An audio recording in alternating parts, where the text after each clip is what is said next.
So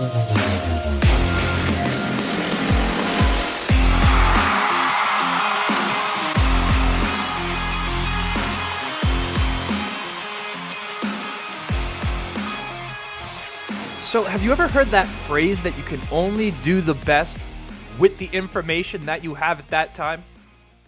Okay. Another question. When we judge people, do we judge them based on their intent, right? Like what their intentions were in said scenario? Or do we defer to the outcome? What was the result of said actions that took place? These aren't rhetorical questions, by the way. I really want you to think about them for just a second. Now, I ask, of course, as you've seen the title of the episode, we recently found out about this piece of business between the New York Giants and the Indianapolis Colts, or rather, let me say, this potential piece of business that never came to be, between the New York Giants and the Indianapolis Colts. Ballard and company offered the Giants the 15th overall pick, the 46th overall pick, and next year's second-round pick to move up to the number 6 overall pick for what is speculated to have been Brock Bowers. Now, it doesn't really matter exactly who it was. It could have been Malik Neighbors. It could have been Rome Odunze too, right? That is really besides the point. Now, for the record, I guess, before we get into the topic here, if you were here with me before the draft, you know that damn well the only trade-up situation that I had any interest in whatsoever was a trade-up to perhaps 8 or 9 with either the Falcons or the Bears for a Neighbors or a Rome Odunze if they were there. I wasn't all that fond of the idea of drafting Brock Bowers, let alone trading up for him. I was more in favor, actually, of trading back from 15 than trading up from 15. Okay. Now that we've gotten that out of the way, I'm going to bring it back to the questions that I just posed at the top of the show, but stay with me for a second because I want to make sure that we have an understanding of exactly what happened here, okay? The Giants not accepting that trade from the Indianapolis Colts for the number 6 overall pick resulted in the Colts doing the following. Drafting Latu at number 15. From there, they traded back from the 46th pick with the Carolina Panthers and got pick number 52, pick number 142, and pick number 155. Pick 52 turned into Adonai Mitchell, pick 142 turned into Anthony Gould, and pick 155 was traded to the Eagles for pick 164 and 201. Pick 164 turned into Jalen Simpson, who's looked so far, at least when I was there, solid as a rookie in training camp at the cornerback position.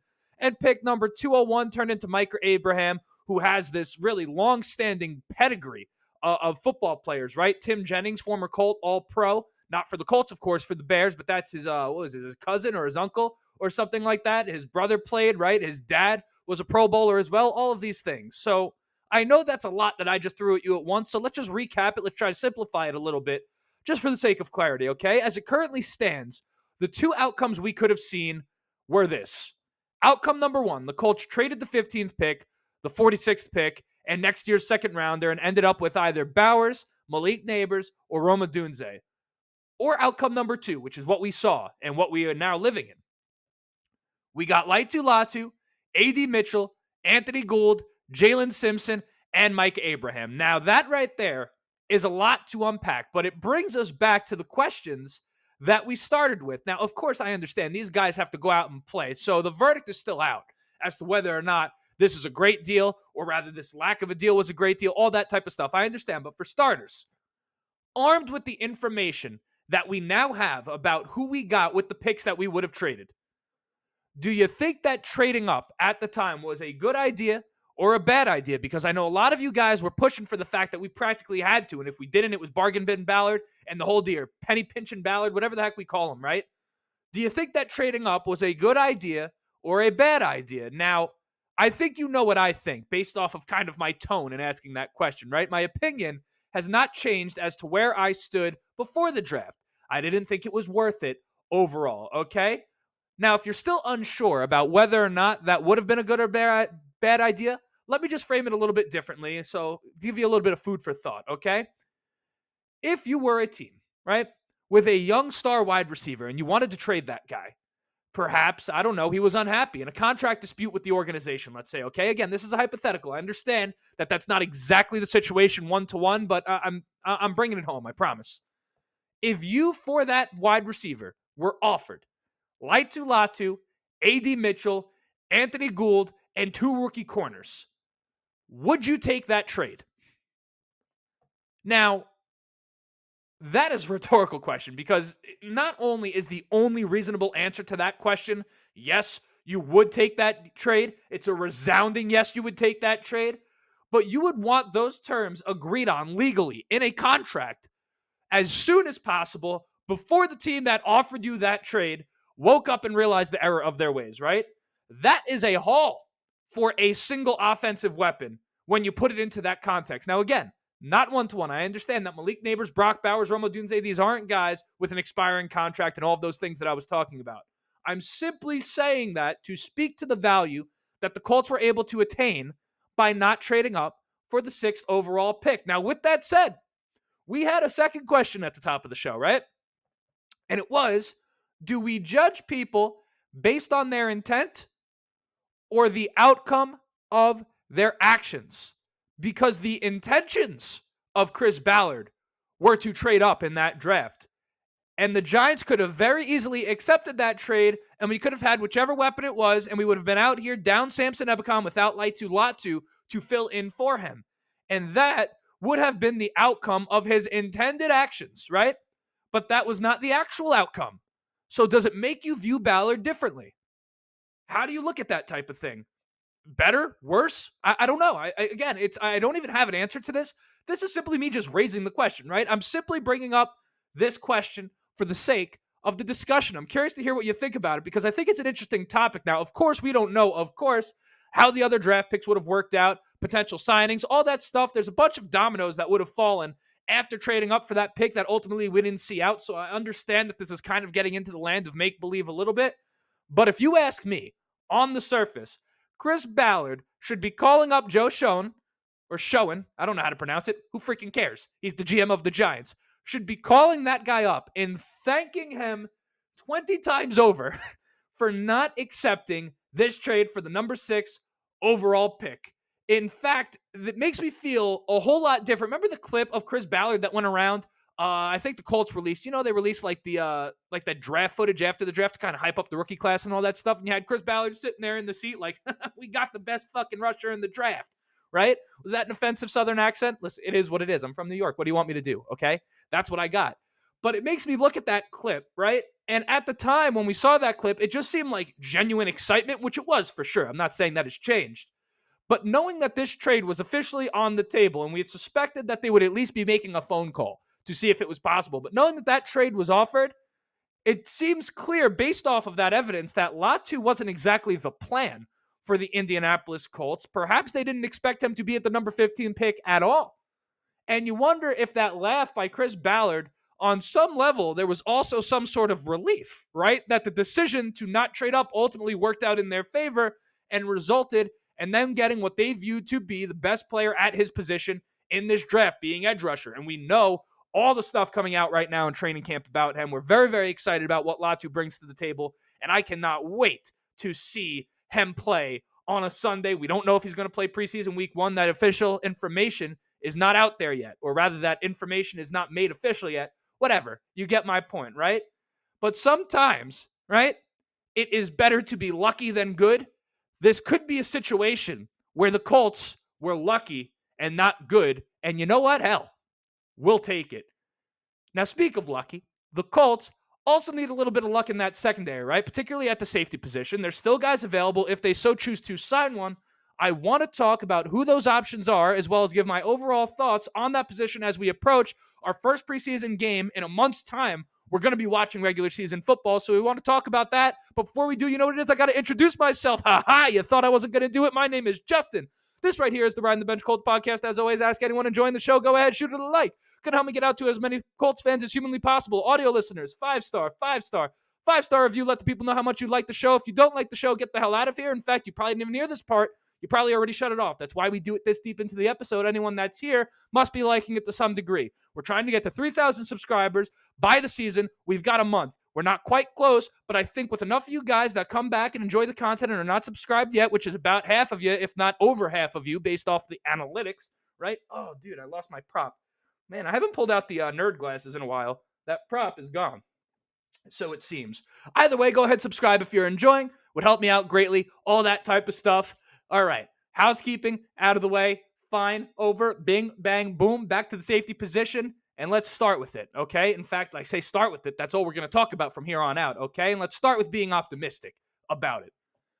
Julian Blackmon has been absolutely sensational at camp so far. We already know what he brings to the table. And you could take a lot and you could learn a lot about a player and how good he is and how much of a force he is to the opposition when you see coaches talk about him. And when you see a guy's face, Shane Steichen, light up, like literally smile. And Shane Steichen isn't out here always cracking jokes. He's loosened up a little bit with the Colts media, right? Last year felt like he was all business. Definitely still all business. You could see it on the practice field. But when he's asked about Julian Blackmon, his face lights up, right? You can take a lot and learn a lot about a player from how the coaches react to hearing his name in questions from the media.